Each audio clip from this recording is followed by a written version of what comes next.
With these two books, I am dipping my toes into the world of Marvel Silver Age comic books. Let's go.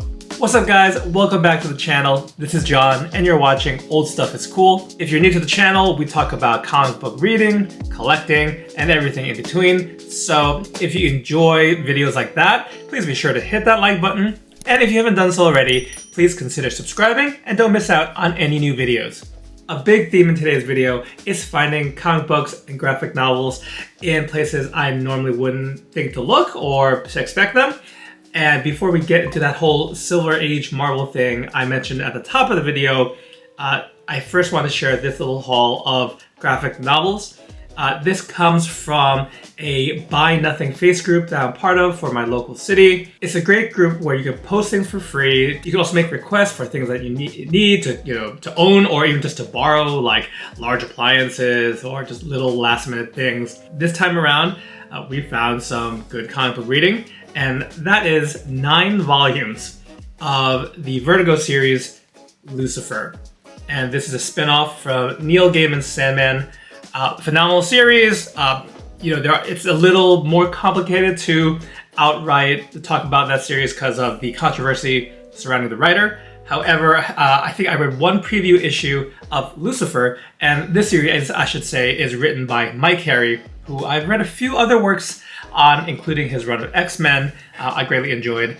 And over these 9 volumes, there are a variety of artists, but the main writer here is Mike Carey. And Lucifer, it is, the biblical Lucifer, the fallen angel, but he takes the place as the protagonist to this series. And I mentioned 9 volumes. That is not the complete series, but it's almost the whole thing. I had to look it up, and I think there's 11 volumes total. So, this will take a little bit because I have tons of reading, but I've been wanting to check out the series for a while. And should I catch up, I think I'll just go to the library or find another means to read those last 2 volumes. But this was all free. I've already promised these volumes once I'm done to someone else that's in the group. So it's very much, a very generous group of people. I'll definitely have to keep an eye out in the future for other comic books and comic book related items, in addition to the kitchen and household items I tend to find in this group. Now moving on, let's talk about Marvel Silver Age. For the most part, being heavily a comic book reader and newer to this whole back issue game, Silver Age isn't something I've really ever had in my collection. I've read, trade paperbacks, collections, or digital versions of, like Fantastic Four #1 and Amazing Fantasy 15, kind of your heavy hitters. Needless to say, going to stores and comic conventions and shows, it's not something I necessarily kept my eye out for, but something was a little different when I stopped by over in Union Square in Somerville, the curated vintage market. This was back on September 28th. It was a beautiful Sunday. We actually drove through Union Square on the way to church, and I noticed it was mostly, like vintage clothes and items like that, but one little tent had a bunch of BCW short boxes and long boxes. So I made note to myself, if I had a chance, to swing by later and just take a look. No guarantee I'll find anything, but it'll be fun. It's not usually a spot that has comics. They closed off. The street was still open, but I think one side of parking instead, they let the tents set up there. And I think given the gorgeous weather and everything, it was quite bustling when I got there around like 1 p.m. So I get to the vintage market.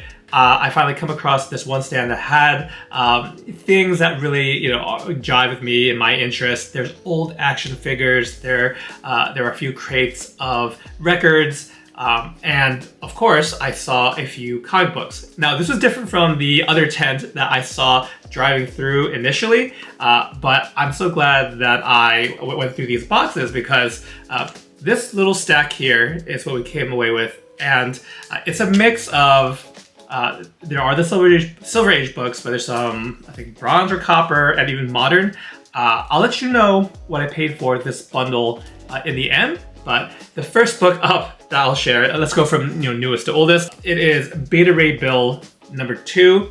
This is this is what was collected in the trade paperback Argent Star. I think that's the name of it. But more importantly, this beautiful cover, and I love Beta Ray Bill. The cover is by Daniel Warren Johnson.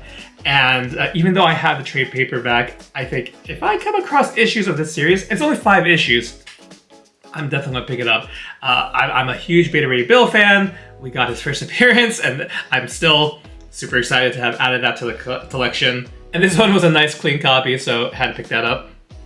Then we have 2 issues of Marvel 2-in-1. And this first one, issue 22, is The Thing and Thor. It was, it's a low to mid-grade copy, but that's fine. Most of my Marvel 2-in-1 collection are coming from dollar boxes, so it's just a little fun thing to collect. And the other issue I got is issue 29, and this features Thing and the Master of Kung Fu, Shang-Chi. Very cool cover here. I actually don't have a lot of older Shang-Chi. I haven't actually read any. I'm more familiar with, well, obviously the MCU movie, but also the more modern iteration of him, and he's a bit of a different character. I mean, obviously, he came out at a time where Marvel, during the 70s, Kung Fu movies were huge, so they came out with Shang-Chi. Blaxploitation movies were big too, so that's how we got Luke Cage. The whole martial arts thing too is how we got Iron Fist, but very cool to cross over here with our boy Benjamin Grimm.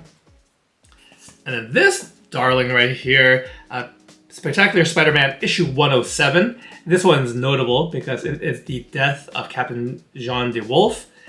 This cover has, I've seen it before, kind of very, really attention grabbing, and I kind of just pulled, I pulled a few different books and to see if we get a bundle deal going.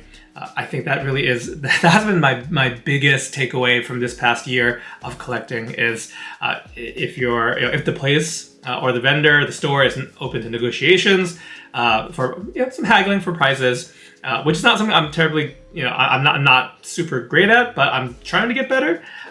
With a bundle of books, that's definitely, it gives you more wiggle room. Let's move on to the last 2 books.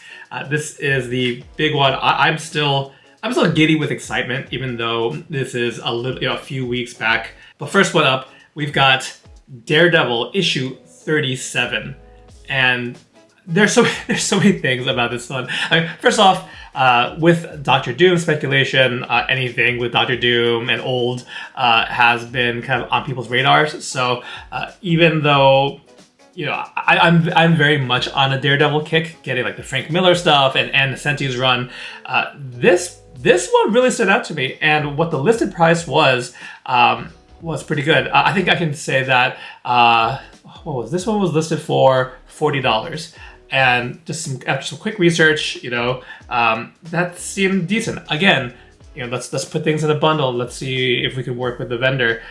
Clean copy. I got to go inside, inspect how the color of the pages were, that all the pages were intact, check the staples, check the back cover. That's a quick checklist in my mind of what to look for in these older books. But just the colors were so good on this one, flipping through the short box. And I don't mind, the intention is for this to stick in my collection forever, but if this book should really pop off as the Avengers movie is coming out with Secret Wars and everything like that, it's I think not a bad idea to pick up. So the other thing is this is a 2-parter, and issue 38 also has this great cover of a close-up on Doctor Doom's mask, and Daredevil is reflected in it. So I might have to pick that up since it's definitely a little duo there. But so excited. Having a 12-cent copy, flipping through the book, you get taking in that old book smell, and definitely part of the hunt. So yeah, Daredevil 37. The other Marvel Silver Age book I got, and this is such a skip from the rest of my run on this series, it's Amazing Spider-Man. We got a 12-center. It's issue 47. And when I was telling my buddy Mike from Kamikaze about this haul and wanted to get his opinion on it, I mistakenly called this the first appearance of Kraven. That goes to show you, like, the first appearance of like Spider-Man villains those are not numbers that have come into memory, because those were not the original villains, rather, the old school Dr. Octopus, Green Goblin. Those are not at the top of my mind. I mean, I could spout off anything from the Copper Age and modern as far as key issues, but regardless, this is a iconic cover by John Romita. Again, 12 center, issue 47. Very, very clean book. I mean, there's a little bit of tanning on the cover. It's hard, obviously, with a stark white cover, but I think it gives us some personality.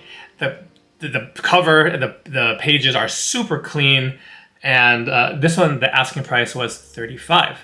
So what was the grand total, though, for all these books? I walked away with this little bundle of goodies for $85 USD. I'm saying I'm happy with it, but I did have a little bit of like second guessing myself, like, oh no, like were there things I didn't consider?